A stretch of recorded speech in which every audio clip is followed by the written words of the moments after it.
Bismillahirrahmanirrahim. Assalamualaikum warahmatullahi wabarakatuh. Perkenalkan, nama saya Alifa Rike Indriani, mahasiswa Universitas Jenderal Ahmad Yani, jurusan Teknik Elektro dengan NIM 22111810002. Pada kali ini saya akan menjelaskan mengenai salah satu jenis dari modulasi, yaitu PCM atau Pulse Code Modulation atau modulasi kode pulsa. Nah, penjelasan pertama yang harus kita ketahui adalah apa itu modulasi. Modulasi adalah proses perubahan suatu gelombang sehingga menjadikan suatu sinyal dapat membawa suatu informasi. Dalam proses modulasi, suatu sinyal informasi biasanya berfrekuensi rendah yang ditumpangi ke dalam suatu gelombang pembawa yang berfrekuensi tinggi.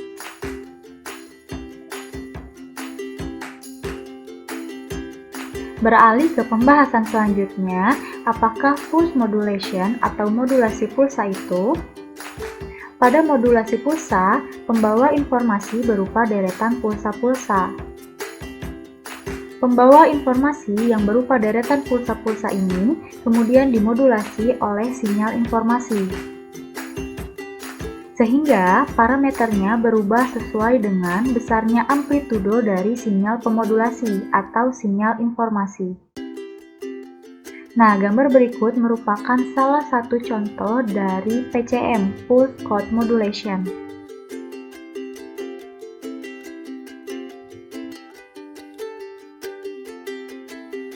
Pada Pulse Modulation terdapat beberapa klasifikasi, yaitu Analog Pulse Modulation ada 3.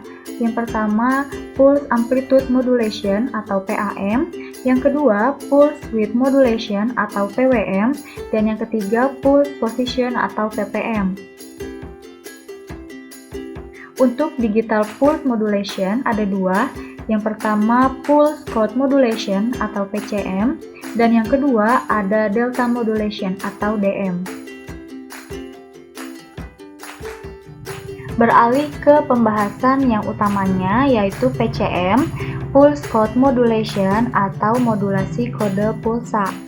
PCM merupakan salah satu teknik untuk memproses suatu sinyal analog menjadi sebuah sinyal digital melalui kode-kode pulsa. Contohnya yaitu mengubah sinyal voice atau suara analog menjadi sebuah sinyal digital. Dapat dilihat pada gambar sebagai ilustrasi dari suara manusia dan akan berubah menjadi bilangan biner. Kemudian ada proses apa saja sih yang terjadi dalam sebuah PCM? Yang pertama ada filter, tapis atau penyaringan. Yang kedua ada sampling atau pencuplikan. Yang ketiga ada quantizing atau kuantisasi. Dan yang keempat ada encoding atau pengkodean. Untuk tahapan proses yang pertama yaitu filter. Filter merupakan proses penyaringan sinyal dengan menggunakan LPF, Low Pass Filter, atau dengan menggunakan BPF, Band Pass Filter. Untuk proses yang kedua yaitu sampling. Sampling merupakan proses pengambilan sampel atau sinyal analog pada titik tertentu secara teratur dan berurutan. Frekuensi sampling harus lebih besar 2 kali dari frekuensi yang disampling, menurut teorema Nyquist. Jika tidak, maka sinyal akan saling tumpang tindih atau overlapping, dan akan ada informasi data yang hilang, yang disebut juga sebagai distorsi aliasing. Dapat dilihat pada gambar, untuk mengirimkan informasi dalam suatu sinyal, tidak perlu seluruh sinyal ditransmisikan, cukup diambil sampelnya saja, seperti gambar di atas, yaitu sinyal analog yang ditransmisikan cukup diambil sampelnya, dicuplik sesuai dengan amplitudo sinyal asli dengan interval waktu tertentu.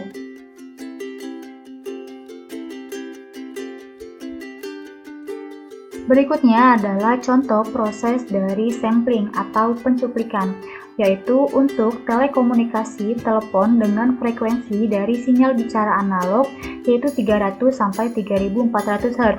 Namun yang diambil adalah frekuensi yang paling tinggi, yaitu 4000 Hz. Sesuai dengan teorema Nyquist yang telah dijelaskan sebelumnya, maka banyaknya sampling yang dibutuhkan adalah 8000 sampel per detik atau 8 kHz. Apabila jumlah sampling atau pencuplikan kurang dari 8000 sampel per detik, maka akan terdapat informasi yang hilang. Untuk proses yang ketiga yaitu kuantisasi. Kuantisasi merupakan sebuah proses klasifikasi cuplikan sinyal ke dalam interval-interval kuantisasi.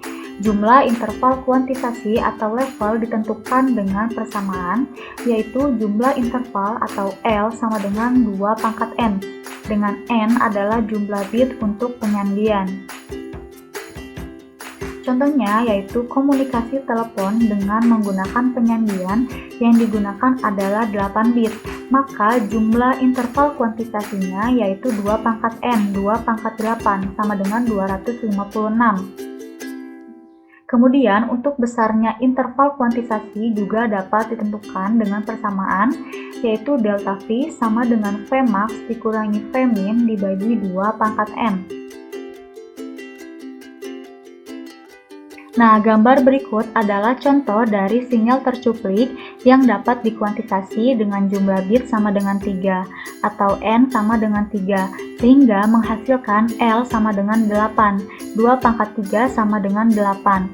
Dan untuk delta V diketahui Vmax sama dengan 20 volt dan Vmin sama dengan minus 20.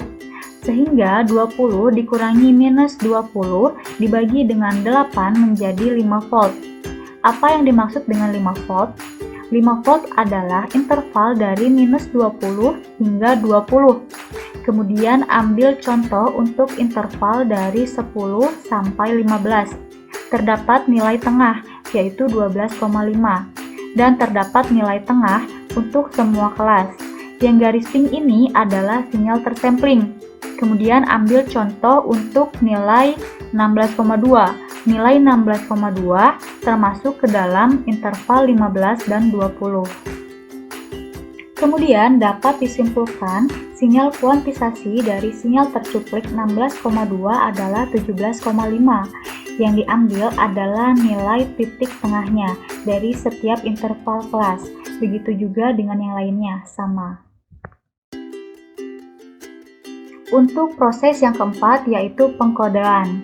Pengkodean merupakan proses mengubah besaran amplitudo sampling ke bentuk kode digital biner.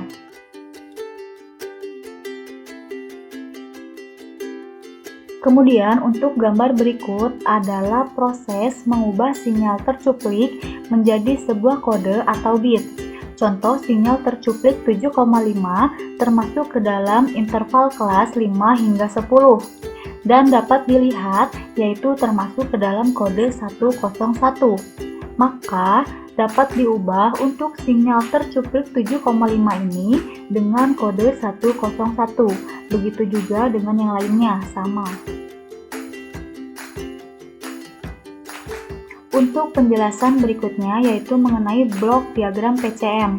Proses tahapan yang pertama yaitu filter dengan menggunakan LPF atau BPF. Dan diketahui saluran suara dari telepon yaitu 0,3 hingga 3,4 kHz, sehingga suara telepon suara manusia yang berupa sinyal analog harus difilter, agar meyakinkan frekuensi yang lolos berada di rentang frekuensi suara saluran telepon. Sinyal analog adalah sinyal suara dari manusia. Kemudian akan melewati proses berikutnya, yaitu sampling atau pencuplikan. Dengan alat yang digunakan adalah switch atau saklar. Kecepatan saklar membuka dan menutup ini menggunakan frekuensi sampling. Tujuannya untuk mengambil sampel dan mencegah aliasing atau tumpang tindih antara sinyal informasi. Keluaran dari proses sampling adalah sinyal pump yang diambil sampelnya dalam rentang waktu tertentu. Proses selanjutnya yaitu adalah kuantisasi. Nama alatnya adalah quantizer. Untuk kuantisasi terdapat 4 kuantisasi, yaitu kuantisasi non-linear, kuantisasi linear, kuantisasi expander, dan kuantisasi kompresor. Sedangkan kuantisasi merupakan proses pembulatan amplitudo sinyal menjadi nilai tertentu. Nah, pada proses kali ini, kuantisasi yang digunakan adalah kuantisasi kompresor, yang karakteristiknya yaitu mengurangi noise dengan memperbesar amplitudo. Kemudian tahap berikutnya yaitu encoder atau pengkodean. Pulsa-pulsa dari quantizer akan dikodekan menjadi biner-biner tertentu, seperti yang sudah dijelaskan sebelumnya. Nah, begitulah blok diagram dari PCM.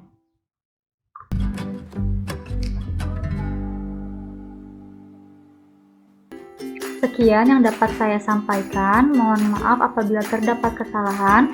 Wassalamualaikum warahmatullahi wabarakatuh.